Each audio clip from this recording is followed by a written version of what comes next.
Ep.3. The shadow moves. The office was quiet now. The storm outside reduced to a soft drizzle that tapped rhythmically against the window pane. The envelope, the code, and the folder from yesterday lay on the desk like weapons waiting to be used.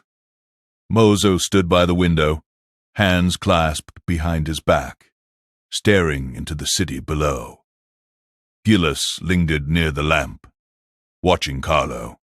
Carlo, still trembling from the previous day's conversation, fidgeted with his cuffed hands. His eyes darted across the room, lingering on shadows that seemed to stretch unnaturally along the walls. It was then that a faint creak sounded from the doorway. Both Mozo and Gillis turned. A figure stepped inside, tall, broad-shouldered, moving silently like a wraith. No one had called him in, yet here he was, observing. Mozo's eyes narrowed. "I see you've arrived," he said, voice even, masking tension. Gillis's hand instinctively rested on her hip, near the concealed pistol. The figure remained silent, letting his presence speak for him. Carlo swallowed hard. Who is he? His voice shook, barely above a whisper. Mozo didn't answer immediately. Instead, he let the silence stretch, thick and suffocating. "He's not here to ask questions," Mozo finally said.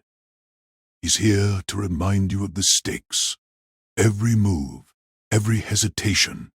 In the world of crime, the silent observer is more dangerous than a loaded gun.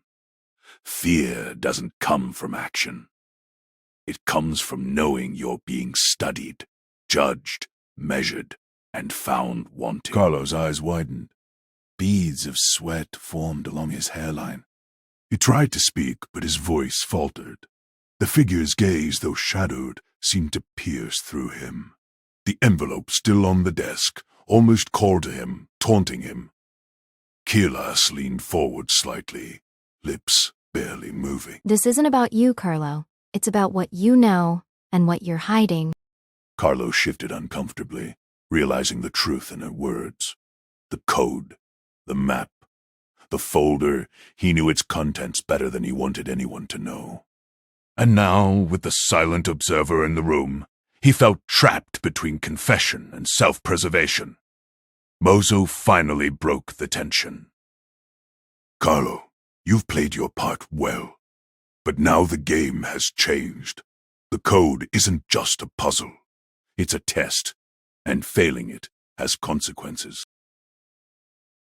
Every second, Carlo's mind raced. Escape was impossible, yet staying meant revealing more than he intended. In this room, the past, present, and future collided. The smallest choice would tip the balance. Carlo's hands trembled as he reached for the envelope, but the figure's mere presence froze him. He realized then that the observer's silence was louder than any threat, more binding than any chain.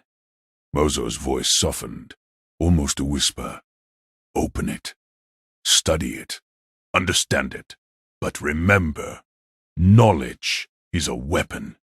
And in this room, weapons cut both ways.